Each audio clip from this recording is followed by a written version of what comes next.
Hi everyone, my name is Brie Horn, and today I'm going to show you how to make your own pasta sauce right at home. I have a few different reasons why I like to make my own pasta sauce. First, it's cheaper. It costs like $1 for, let's say, 28 ounces of it, where at the store it costs a little bit more than that. It's definitely over $1 for probably less.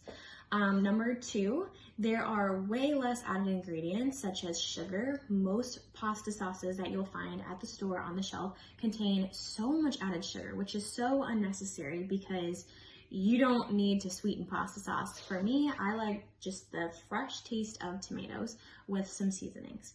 Number three, it just tastes better. I really only use 3 or 4 ingredients unless I want to get really creative with it and add some fresh herbs to it, which typically I add those at the end once the pasta is all cooked up, all of the meat, all of the veggies, all of the pasta and the sauce is all in one container, and then I like to add the herbs on top. But just for the sauce, I like to grab a can of crushed tomatoes. You can get a can of diced tomatoes, of whole tomatoes. You can get fresh tomatoes at the store. You can take fresh tomatoes from your garden, and all you do is throw them in a blender or a processor to get them into this crushed, saucy consistency. Then to add some flavor, I like to add garlic powder and Italian seasoning, and typically I like to spice it up a little bit with some paprika. Once you have all your ingredients, dump your crushed tomatoes into a pan and then season it. I don't really have a measurement for the seasoning. I kind of season it to taste. So to do that, I just sprinkle the ingredients on the top. So for the garlic, I will cover the top nicely with a couple of layers of garlic powder, and then I'll do the same thing with the Italian seasoning.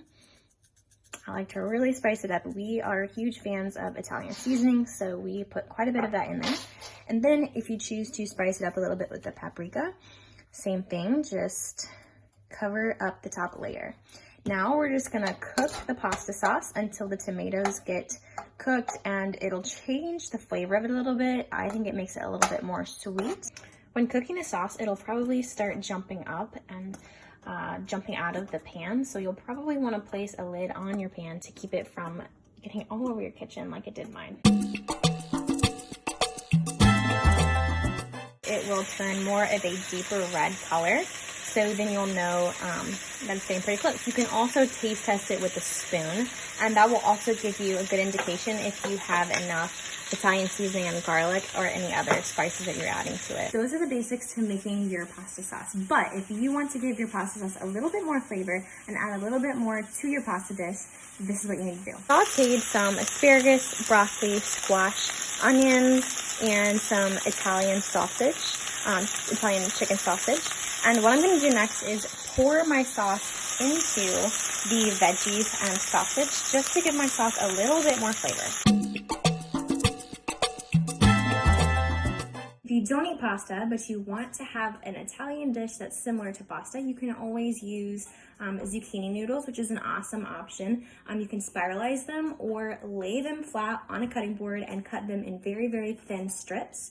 Or you can just cook up more vegetables like the ones that I was cooking so that you can use that as your base for your dish instead of the pasta.